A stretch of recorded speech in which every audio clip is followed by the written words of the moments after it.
আজকে আমাদের যে বিষয় আলোচনা করতে চাই, পারিবারিক শান্তি কিভাবে আমরা নিশ্চিত করতে পারি, অশান্তি এবং পারিবারিক নির্যাতন কিভাবে বন্ধ করা যায় এবং এটা কত খারাপ জিনিস, এই বিষয় থেকে কিভাবে আমরা দূরে থাকতে পারি, এটি হচ্ছে আজকে আমাদের সাবজেক্ট।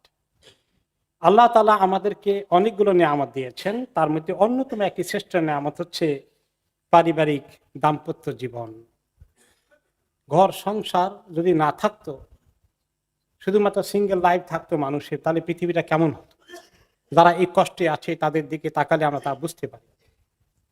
অনেক ঝামেলা আছে সংসারের মধ্যে, অনেক কষ্ট আছে, অনেক ত্যাগ তিতিক্ষা আছে, কিন্তু এর মধ্যে আল্লাহ তাআলা অনেক নিয়ামত রেখেছেন এবং সেই নিয়ামতের খবর আল্লাহ তাআলা বলেছেন এবং সেই নিয়ামতগুলোকে দায়িত্ব দিয়েছেন। আমরা প্রায় বিবাহের খুতবায়, নেকার খুতবায় যে আয়াতটা প্রায় শুনে থাকি, তার মধ্যে অন্যতম হচ্ছে, হে মানুষ, তোমরা তোমাদের রবকে ভয় করো, যিনি তোমাদেরকে একটি মাত্র আত্মা থেকে সৃষ্টি করেছেন, অর্থাৎ আদম আলাইহিস সালাম। সেখান থেকে তার বিবিকে সৃষ্টি করেছেন, হাওয়া আলাইহিস সালাম, এবং দুজন থেকে বহু নারী পুরুষকে তিনি ছড়িয়ে ছিটিয়ে দিয়েছেন। এবং তোমরা ভয় করো সেই আল্লাহকে, যার উসিলায় তোমরা একে অপরের কাছে কিছু চাও, এবং ভয় করো তোমাদের আত্মীয়তার এই সম্পর্ককে। দাম্পত্য জীবনের কারণে যে আত্মীয়তা ঘটে, এই সম্পর্ককে তোমরা মেনে চলো, রক্ষা করে চলো, হক আদায় করো। এবং নিশ্চয়ই আল্লাহ তাআলা সব কিছু সম্পর্কে তিনি খেয়াল রাখেন, তিনি দেখেন, তার নজরে রাখেন কে কোথায় কি করছে। আল্লাহ তাআলা এই পারিবারিক জিন্দেগির নিয়ামতের কথা বলেছেন সূরা রোমের 21 নম্বর আয়াতে, যে আল্লাহ তাআলার অন্যতম অপূর্ব নিদর্শন হচ্ছে তিনি তোমাদের জন্য দাম্পত্য জীবন দিয়েছেন, স্বামী স্ত্রী, যাতে করে তোমরা তাদের কাছে গেলে শান্তি পাও এবং তোমাদের মধ্যে মায়া মমতা, ভালোবাসা, দয়া মায়ের একটি সম্পর্ক তিনি সৃষ্টি করে দিয়েছেন। এসব কিছুর মধ্যে শিক্ষা রয়েছে, শিক্ষণীয় বিষয় রয়েছে ওই লোকদের জন্য যারা চিন্তাশীল, চিন্তা ভাবনা করে।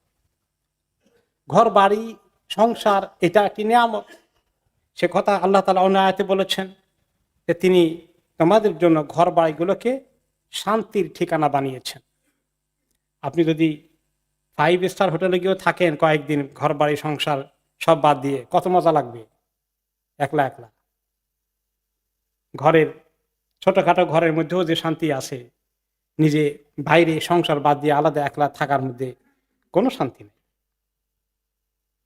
শান্তি শুধুমাত্র এই বস্তুগত বিষয়ের ভিতরে নয়, মনের মধ্যে পারস্পরিক সম্প্রীতির মধ্যে আল্লাহ তাআলা যে সম্পর্ক শান্তি দিয়েছেন, সেখানেই শান্তি পাওয়া যায়। আল্লাহ তাআলা এই সম্পর্ককে টিকানোর জন্য তিনি বলেছেন আমাদেরকে ভালো ব্যবহার করতে হবে, ইনসাফ এর ভিত্তিতে চলতে হবে, কেউ কারো হক নষ্ট করা যাবে না, কেউ কারো উপরে অত্যাচার করবে না, নির্যাতন করবে না, জুলুম করবে না, সবাই একে অপরের প্রতি শুধু দায়িত্ব পালন করবে না, ইহসান, ইনসাফ করলে হবে না, শুধু তার হক যদ্দূর আছে তদ্দূর দিলাম, তার চেয়ে বেশি আরেকটু করতে হবে, সমাদর করতে হবে, নিজেকে স্যাক্রিফাইস করে আরেকজনকে খুশি করার চেষ্টা করতে হবে। আমার কাছ থেকে কেউ যেন কষ্ট না পায়, স্বামীর কাছ থেকে যেন স্ত্রী কষ্ট না পায়, স্ত্রীর কাছ থেকে যেন স্বামী কষ্ট না পায়। এভাবে ইহসানের সাথে পরিবারের সদস্যদের মধ্যে এর ভিত্তিতে সম্পর্ক ঠিক রাখতে হবে। আত্মীয় স্বজনের সঙ্গে ভালো কথা ব্যবহার করার জন্য আল্লাহ তাআলা হুকুম করেছেন, এবং অন্যায়, অশ্লীলতা, মুনকার, সীমা লঙ্ঘন, বাড়াবাড়ি, কেউ কাউকে কষ্ট দেওয়া ইত্যাদি থেকে তিনি আমাদেরকে নিষেধ করেছেন। কারোর প্রতি জুলুম করা, অত্যাচার করা, নির্যাতন করা, কষ্ট দেওয়া, হক নষ্ট করা, এগুলো সব জুলুম। হাদিসে কুদসিতে আল্লাহ তাআলা বলেছেন, হে আমার বান্দারা, আমি তোমাদের প্রতি, আমি নিজের প্রতি জুলুম করার কাজ আমি নিজের জন্য হারাম করে দিয়েছি। আমার জন্য আমি কাউকে জুলুম করার কাজ আমার জন্য হারাম করে দিয়েছি এবং তোমাদের জন্য হারাম করে দিলাম। খবরদার কেউ কারোর প্রতি জুলুম করো না। নির্যাতন করলে সেটা জুলুম হয়ে যায়। আর জুলুম পরিণতি কি? আল্লাহ তাআলা কোরআনে পাকে সূরা হুদের 18 নম্বর আয়াতে বলেছেন, মনে রেখো যারা জালেম তাদের প্রতি আল্লাহর অভিশাপ নাজিল হয়। আল্লাহ তাদেরকে লানত করেন জালিমদেরকে।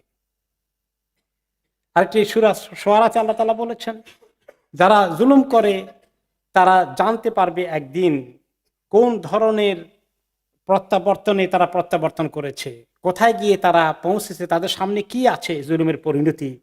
একদিন তারা টের পাবে যারা জুলুম করে, নির্যাতন করে।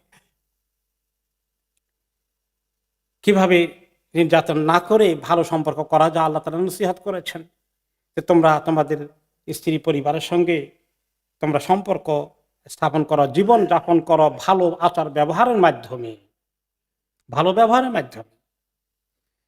তিনি আরো বলেছেন, হাদিসে নবী করিম সাল্লাল্লাহু আলাইহি ওয়াসাল্লাম বলেছেন, মুমিনদের মধ্যে ওই লোকটি ঈমানের দিক থেকে কামাল অর্জন করেছেন, মোকাম্মল হয়েছেন, পূর্ণাঙ্গতা অর্জন করেছেন, যার আচার ব্যবহার সুন্দর।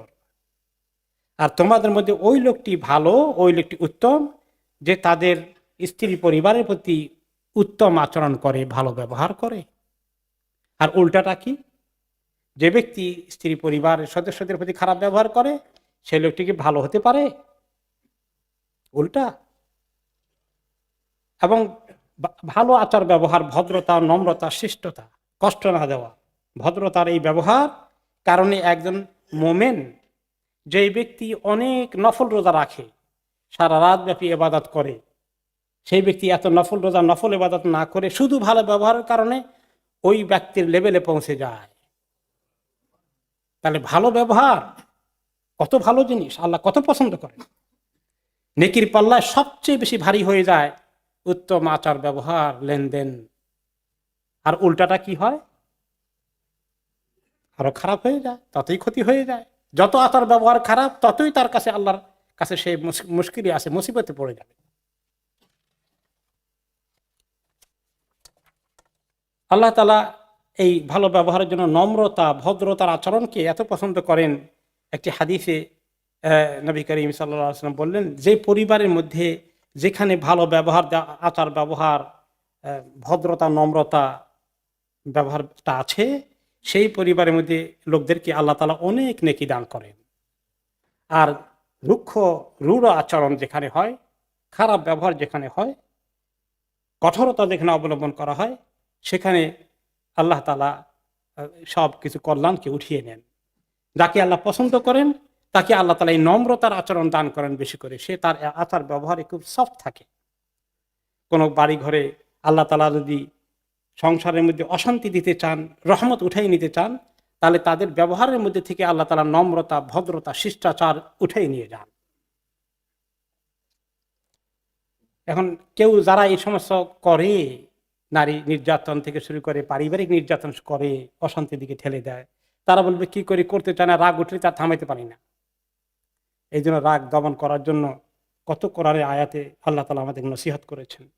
যারা রাগ দমন করবে, মানুষকে ক্ষমা করে দিবে, তারা নেককার হবে, আল্লাহ তাআলা তাদেরকে পছন্দ করবেন, তাদেরকে আল্লাহ জান্নাত দিবেন। এরকম অনেক কিছু আছে।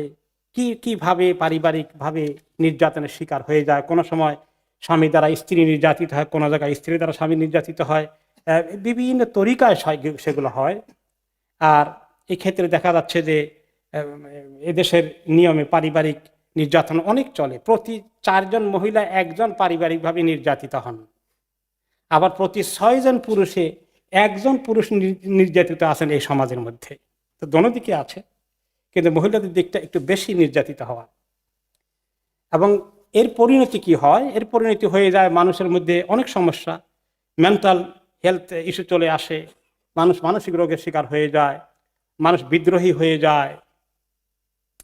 এরপরে আপনার ছেলেপেলেগুলো পরিবারের মধ্যে তাদের অ্যান্টি সোশ্যাল বিহেভিয়ার বেড়ে যায়, তারা খুবই বদমেজাজি হয়ে যায়, তারা পরিবারের কাউকে শ্রদ্ধা করে না, সম্মান করে না, তাদেরকে কন্ট্রোল করা যায় না। পারিবারিকভাবে এর ক্ষতি অনেক দীর্ঘমেয়াদী হয়ে যায়। আর পরিবারের মধ্যে শান্তি থাকলে, নির্যাতন না থাকলে ছেলে মেয়েগুলো ভালো করে মানুষ হওয়ার সম্ভাবনা থাকে।